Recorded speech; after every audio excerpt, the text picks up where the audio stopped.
اعوذ باللہ من الشیطان الرجیم بسم اللہ الرحمن الرحیم یا ایہا النبی حسبک اللہ ومن اتبعک من المؤمنین صدق اللہ مولانا العظیم وصدق رسولہ النبی الکریم الامین مولایا صلی وسلم دائما ابدا علی حبیبک خیر الخلق کلہم۔ حمد و صلوات کے بعد نہایت واجب الاحترام حاضرین و سامعین، آج کے ہمارا اس ویڈیو کا موضوع سیدنا فاروق اعظم رضی اللہ تعالیٰ کے مناقب اور فضائل ہیں۔ قرآن مجید فرقان حمید کی جس آیت کریمہ کو میں نے تلاوت کرنے کا شرف حاصل کیا، اس میں اللہ رب العزت نے جو مضمون دیا ہے وہ ارشاد فرمایا ہے کہ اے نبی، آپ کے لیے اللہ کافی ہے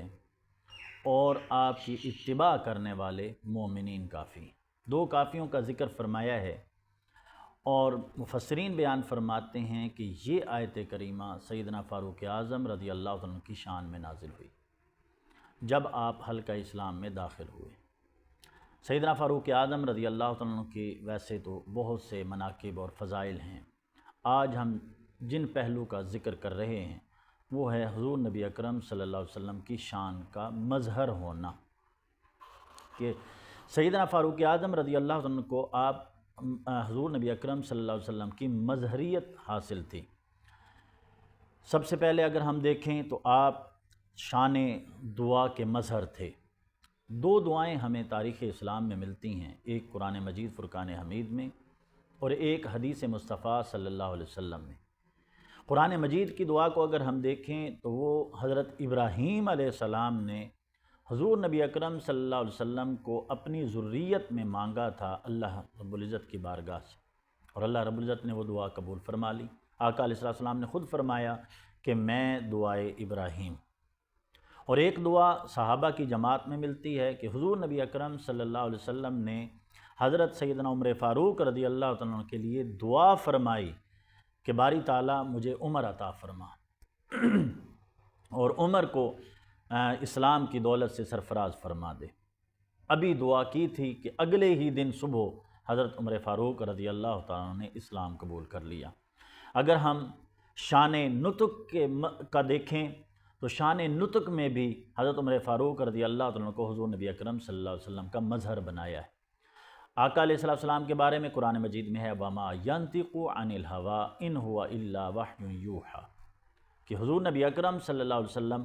جو بھی بولتے ہیں اللہ رب العزت انہیں فرماتا ہے تو پھر وہ بولتے ہیں، یعنی آقا علیہ السلام کی زبان مبارک سے ہمیشہ حق ہی بولا جاتا ہے۔ اسی شان کے مظہر سیدنا عمر فاروق رضی اللہ تعالیٰ عنہ بھی ہیں کہ آقا علیہ السلام نے خود فرمایا کہ عمر کی زبان سے حق بولتا ہے۔ پھر شان موافقت کو اگر ہم دیکھیں تو جس طرح آقا علیہ السلام قول، فعل اور ادا میں قرآن کی آیتیں نازل ہوتی تھیں، اسی طرح سیدنا فاروق اعظم رضی اللہ عنہ کوئی بات تجویز کرتے، کوئی رائے دیتے تو قرآن کی آیت نازل ہو جاتی تھی۔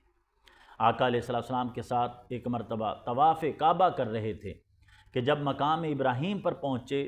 تو سیدنا عمر فاروق رضی اللہ عنہ نے آقا علیہ السلام سے عرض کی یا رسول اللہ صلی اللہ علیہ وسلم، اس مقام کو، مقام ابراہیم کو مصلی کی جگہ نہ بنا لیں؟ تو تھوڑے کے بعد وَاتَّخَذُوا مِن مَّقَامِ إِبْرَاهِيمَ مُصَلَّى کی آیت نازل ہو گئی، اور پھر آپ دیکھیے کہ آقا علیہ السلام جب کوئی بات تجویز فرماتے، سوچتے تھے، کوئی بولتے تھے، اللہ کی آیت نازل ہو جاتی تھی۔ قرآن مجید فرقان حمید میں بدر کے مقام پر جب آقا علیہ السلام نے صحابہ کو خطاب فرما رہے تھے تو فرمایا کہ جب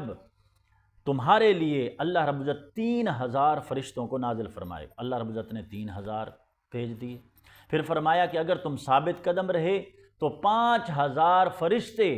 تمہارے لیے آ جائیں گے، تو 5000 فرشتوں کو اللہ تعالیٰ نے بھیج دیا۔ تو موافقت میں بھی حضرت عمر فاروق رضی اللہ عنہ کو مظہر بنایا ہے آقا علیہ السلام کا۔ تو یہ 3 مثالیں دی ہیں، اور بھی بہت سی مثالیں ہیں، لیکن آج اسی ٹاپک پر، اسی بات پر آج ہم اختتام کرتے ہیں کہ سیدنا فاروق اعظم رضی اللہ عنہ کو اللہ رب العزت نے بڑی شان عطا فرمائی ہے۔ وَمَا عَلَيَّ إِلَّا الْبَلَاغُ الْمُبِينُ۔